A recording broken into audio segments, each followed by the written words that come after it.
कर दिया। मोदी को क्यों उकसा रहा मुनीर? ऑपरेशन सिंदूर पार्ट 2 के बिना पाकिस्तान नहीं मानेगा क्या? नरेंद्र मोदी ने ऑपरेशन सिंदूर से पाकिस्तान को इतना मारा कि उस मार का असर अब तक असीम मुनीर के दिमाग पर है। मुनीर का दिमाग इस तरह से हिल चुका है कि वो चाहता है कि नरेंद्र मोदी अब ऑपरेशन सिंदूर पार्ट 2 लॉन्च करें और पहले से भी ज्यादा ताकत से पाकिस्तान पर अटैक हो जाए। इसलिए मुनीर ने एक बार फिर भारत में पहलगाम अटैक जैसी साजिश रची है। मुनीर ने आईएसआई को दिल्ली या मुंबई में बड़ा आतंकी हमला करने का टास्क दे दिया है। मुनीर चाहता है कि अगस्त में भारत पर पहलगाम से भी बड़ा टेरर अटैक हो, और यह खुलासा किसी और ने नहीं बल्कि पाकिस्तानी ने किया है। आखिर मुनीर के दिमाग में चल क्या रहा है? वो ये जानता है कि अब की बार अगर भारत पर हमला हुआ तो मोदी छोड़ेंगे नहीं, फिर भी मुनीर भारत को क्यों छेड़ रहा है? वो क्यों चाहता है कि ऑपरेशन सिंदूर पार्ट 2 लॉन्च हो जाए, वो भी ऐसे वक्त में जब पाकिस्तान में किसी भी वक्त तख्ता पलट की खबर आ सकती है? क्या भारत पर टेरर अटैक की साजिश का मुनीर के राष्ट्रपति बनने की हसरत से कोई कनेक्शन है? आज आपको यह सब बताऊंगा। अब जेल में बैठकर इमरान खान क्या करने वाले हैं जो मुनीर को राष्ट्रपति बनने से रोक देगा, सब बताऊं। असीम मुनीर के दिमाग में चल रही बड़ी साजिश का खुलासा हुआ है। पाकिस्तानी फौज के एक पूर्व मेजर ने यह खुलासा किया है जिसका नाम है आदिल रजा। आदिल राजा ने यह दावा किया है कि मुनीर ने एक बार फिर भारत पर बड़े आतंकी हमले की साजिश रची है। असीम मुनीर ने आईएसआई को मुंबई और दिल्ली में हमले का आदेश दिया है। मुनीर ने आईएसआई के डीजी को कहा है कि अगले महीने यानी अगस्त में भारत पर बड़ा हमला प्लान करो। मेजर राजा ने दावा किया है कि उन्हें यह जानकारी पाकिस्तानी सेना में मौजूद बड़े अधिकारियों से हासिल हुई। पाकिस्तानी सेना के पूर्व मेजर आदिल रजा के इस दावे पर पाकिस्तान के दूसरे एक्सपर्ट्स भी मुहर लगा रहे हैं। पाकिस्तानी फौज में मेजर के पद पर रह चुके आदिल राजा ने पहले ही पहलगाम अटैक में मुनीर की साजिश का खुलासा किया था। आदिल राजा ने दावा किया था कि असीम मुनीर ने अपने निजी फायदे के लिए पहलगाम अटैक करवाया था और पहलगाम हमले में आईएसआई की स्पेशल ऑपरेशन डिवीजन भी शामिल थी। अब आप ये समझिए कि पहलगाम अटैक में मुनीर का कौन सा निजी फायदा था जिसे पूरा करने के लिए वो दोबारा भारत पर बड़ा हमला करवाना चाहता है। हमने आपको बताया था कि असीम मुनीर के दिमाग में पाकिस्तान का राष्ट्रपति बनने की सनक सवार है और अपनी इस हसरत को पूरा करने के लिए मुनीर परवेज मुशर्रफ वाली प्लानिंग कर रहा है। जिस तरह परवेज मुशर्रफ ने करगिल वाली साजिश रचने के बाद पाकिस्तान में तख्ता पलट किया था, उसी तरह असीम मुनीर पहलगाम अटैक की साजिश रचने के बाद तख्ता पलट की प्लानिंग करके बैठा है। जिस तरह परवेज मुशर्रफ ने करगिल युद्ध की साजिश रचकर नवाज शरीफ से सत्ता हथिया ली थी, उसी तरह मुनीर सोचकर बैठा था कि पहलगाम अटैक के बाद भारत और पाकिस्तान के बीच युद्ध होगा और वो शहबाज शरीफ का तख्ता पलट कर देगा। लेकिन भारत ने ऑपरेशन सिंदूर में पाकिस्तानी फौज का धुआं उड़ा दिया। पाकिस्तानी फौज को सरेंडर करना पड़ गया। पीएम शहबाज शरीफ मोदी के सामने सीजफायर के लिए गिड़गिड़ाने लगा और मुनीर की सारी प्लानिंग पर पानी फिर गया। इसलिए अब मुनीर ने प्लान बी एक्टिव किया है जिसमें उसने एक बार फिर भारत पर बड़े आतंकी हमले की साजिश रची है, क्योंकि असीम मुनीर चाहता है कि भारत पाकिस्तान पर हमला करे और वो युद्ध की स्थिति का फायदा उठाकर पाकिस्तान में तख्ता पलट करके राष्ट्रपति बनने की हसरत पूरी कर सके। पाकिस्तान के पीएम शहबाज शरीफ को भी अब असीम मुनीर की असलियत का अंदाजा हो चुका है। इसलिए ऑपरेशन सिंदूर के दौरान जो शहबाज शरीफ असीम मुनीर के कंधे पर चढ़कर भारत को थोक के भाव में परमाणु बम की धमकी दे रहा था, उनकी भी हालत खराब हो गई। शहबाज शरीफ कह रहे हैं कि पाकिस्तान का परमाणु कार्यक्रम सिर्फ रक्षा और शांति के लिए है, किसी भी प्रकार की आक्रामकता के लिए नहीं है। एक्सपर्ट्स के मुताबिक शहबाज शरीफ के इस बयान में डर साफ दिख रहा है, और वो भी एक नहीं दो डर। पहला डर यह कि उन्हें समझ में आ चुका है कि भारत की सैन्य ताकत के आगे पाकिस्तान की कोई औकात नहीं। अगर युद्ध हो गया तो पाकिस्तान की अर्थव्यवस्था का भट्टा बैठ जाएगा, और अगर ऐसा हुआ तो असीम मुनीर को तख्ता पलट करने का मौका मिल जाएगा। वो कहेगा कि पाकिस्तान की भलाई के लिए वो खुद राष्ट्रपति बन रहा है। पीएम मोदी कह चुके हैं कि ऑपरेशन सिंदूर खत्म नहीं हुआ है, और अगर भारत में एक और टेरर अटैक हुआ तो भाई एक्ट ऑफ वॉर मानेंगे और वहीं से मारना शुरू करेंगे जहां छोड़ें। इसलिए शहबाज के तेवर भले ही ढीले पड़ गए हों, लेकिन असीम मुनीर की हरकतें बता रही हैं कि वो भारत को और उकसाना चाहता है। पाकिस्तान में हर गली नुक्कड़ पर अब यह चर्चा पुरानी हो चुकी है कि तख्ता पलट होगा। अब इस बात पर बहस चल रही है कि राष्ट्रपति जरदारी कब इस्तीफा देंगे, मुनीर कब शहबाज को कुर्सी से उतार देगा, क्योंकि मुनीर तो पहले ही खुद को पाकिस्तान का सुप्रीम लीडर समझने लगा है। आज ही पाकिस्तान के एक बड़े अखबार एक्सप्रेस ट्रिब्यून ने अपने संपादकीय पेज पर लिखा है कि मुनीर के पास ही पाकिस्तान की सत्ता का कंट्रोल दिखाई दे रहा है। पाकिस्तान में सत्ता का केंद्र सरकार से हटकर फौज और असीम मुनीर के पास है। अखबार में लिखा गया है कि असीम मुनीर की अमेरिकी राष्ट्रपति ट्रंप से मुलाकात के बाद चीजें बदल चुकी हैं। अब पाकिस्तानी फौज न सिर्फ घरेलू बल्कि विदेश नीति भी तय कर रही है। इस लेख में कहा गया है कि शहबाज सरकार अब सिर्फ औपचारिक भूमिका निभा रही है, जबकि असली ताकत फौज के हाथ में है। पाकिस्तान में तख्ता पलट के सारे लक्षण दिखाई दे रहे हैं। अब बस ऐलान होना ही बचा है, ऐसा समझा जा रहा है। शहबाज शरीफ और राष्ट्रपति जरदारी तो उसके रहमो करम पर कुर्सी पर है। जिन्हें वो कभी भी अपनी मर्जी से हटा सकता है। लेकिन मुनीर की राह में एक ही कांटा है और वो है इमरान खान। साल 2019 में पीएम रहते हुए इमरान खान ने असीम मुनीर को डीजी आईएसआई के पद से हटा दिया था और अब रावलपिंडी की अदियाला जेल में बैठकर भी इमरान ने मुनीर की नाक में दम किया हुआ है।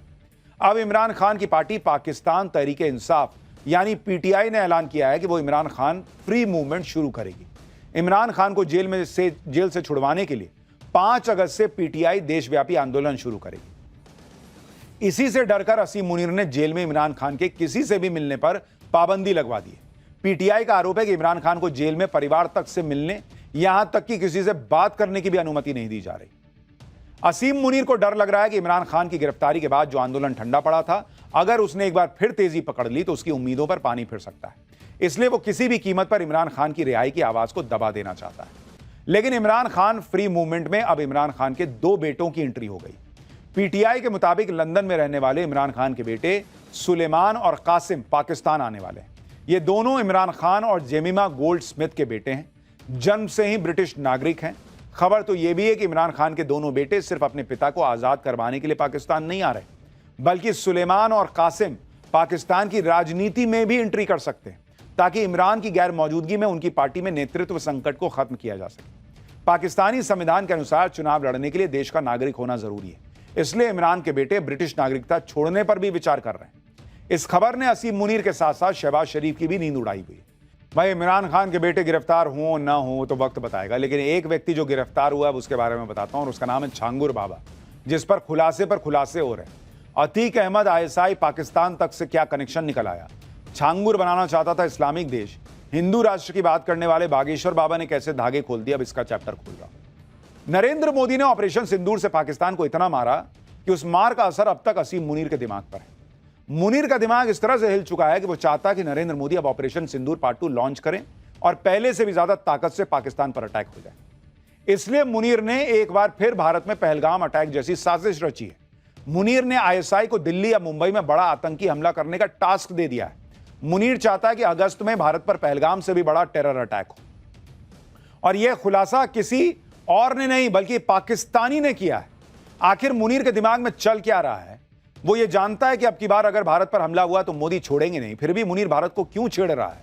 वो क्यों चाहता है कि ऑपरेशन सिंदूर पार्ट 2 लॉन्च हो जाए, वो भी ऐसे वक्त में जब पाकिस्तान में किसी भी वक्त तख्ता पलट की खबर आ सकती है? क्या भारत पर टेरर अटैक की साजिश का मुनीर के राष्ट्रपति बनने की हसरत से कोई कनेक्शन है? आज आपको यह सब बताऊंगा। अब जेल में बैठकर इमरान खान क्या करने वाले हैं जो मुनीर को राष्ट्रपति बनने से रोक देगा, सब बताऊं। असीम मुनीर के दिमाग में चल रही बड़ी साजिश का खुलासा हुआ है। पाकिस्तानी फौज के एक पूर्व मेजर ने यह खुलासा किया है जिसका नाम है आदिल रजा। आदिल राजा ने यह दावा किया है कि मुनीर ने एक बार फिर भारत पर बड़े आतंकी हमले की साजिश रची है। असीम मुनीर ने आईएसआई को मुंबई और दिल्ली में हमले का आदेश दिया है। मुनीर ने आईएसआई के डीजी को कहा है कि अगले महीने यानी अगस्त में भारत पर बड़ा हमला प्लान करो। मेजर राजा ने दावा किया है कि उन्हें यह जानकारी पाकिस्तानी सेना में मौजूद बड़े अधिकारियों से हासिल हुई। पाकिस्तानी सेना के पूर्व मेजर आदिल रजा के इस दावे पर पाकिस्तान के दूसरे एक्सपर्ट्स भी मुहर लगा रहे हैं। पाकिस्तानी फौज में मेजर के पद पर रह चुके आदिल राजा ने पहले ही पहलगाम अटैक में मुनीर की साजिश का खुलासा किया था। आदिल राजा ने दावा किया था कि असीम मुनीर ने अपने निजी फायदे के लिए पहलगाम अटैक करवाया था और पहलगाम हमले में आईएसआई की स्पेशल ऑपरेशन डिवीजन भी शामिल थी। अब आप ये समझिए कि पहलगाम अटैक में मुनीर का कौन सा निजी फायदा था जिसे पूरा करने के लिए वो दोबारा भारत पर बड़ा हमला करवाना चाहता है। हमने आपको बताया था कि असीम मुनीर के दिमाग में पाकिस्तान का राष्ट्रपति बनने की सनक सवार है और अपनी इस हसरत को पूरा करने के लिए मुनीर परवेज मुशर्रफ वाली प्लानिंग कर रहा है। जिस तरह परवेज मुशर्रफ ने करगिल वाली साजिश रचने के बाद पाकिस्तान में तख्ता पलट किया था, उसी तरह असीम मुनीर पहलगाम अटैक की साजिश रचने के बाद तख्ता पलट की प्लानिंग करके बैठा है। जिस तरह परवेज मुशर्रफ ने करगिल युद्ध की साजिश रचकर नवाज शरीफ से सत्ता हथिया ली थी, उसी तरह मुनीर सोचकर बैठा था कि पहलगाम अटैक के बाद भारत और पाकिस्तान के बीच युद्ध होगा और वो शहबाज शरीफ का तख्ता पलट कर देगा। लेकिन भारत ने ऑपरेशन सिंदूर में पाकिस्तानी फौज का धुआं उड़ा दिया। पाकिस्तानी फौज को सरेंडर करना पड़ गया। पीएम शहबाज शरीफ मोदी के सामने सीजफायर के लिए गिड़गिड़ाने लगा और मुनीर की सारी प्लानिंग पर पानी फिर गया। इसलिए अब मुनीर ने प्लान बी एक्टिव किया है जिसमें उसने एक बार फिर भारत पर बड़े आतंकी हमले की साजिश रची है, क्योंकि असीम मुनीर चाहता है कि भारत पाकिस्तान पर हमला करे और वो युद्ध की स्थिति का फायदा उठाकर पाकिस्तान में तख्ता पलट करके राष्ट्रपति बनने की हसरत पूरी कर सके। पाकिस्तान के पीएम शहबाज शरीफ को भी अब असीम मुनीर की असलियत का अंदाजा हो चुका है। इसलिए ऑपरेशन सिंदूर के दौरान जो शहबाज शरीफ असीम मुनीर के कंधे पर चढ़कर भारत को थोक के भाव में परमाणु बम की धमकी दे रहा था, उनकी भी हालत खराब हो गई। शहबाज शरीफ कह रहे हैं कि पाकिस्तान का परमाणु कार्यक्रम सिर्फ रक्षा और शांति के लिए, किसी भी प्रकार की आक्रामकता के लिए नहीं है। एक्सपर्ट्स के मुताबिक शहबाज शरीफ के इस बयान में डर साफ दिख रहा है, और वो भी एक नहीं, दो डर। पहला डर यह कि उन्हें समझ में आ चुका है कि भारत की सैन्य ताकत के आगे पाकिस्तान की कोई औकात नहीं।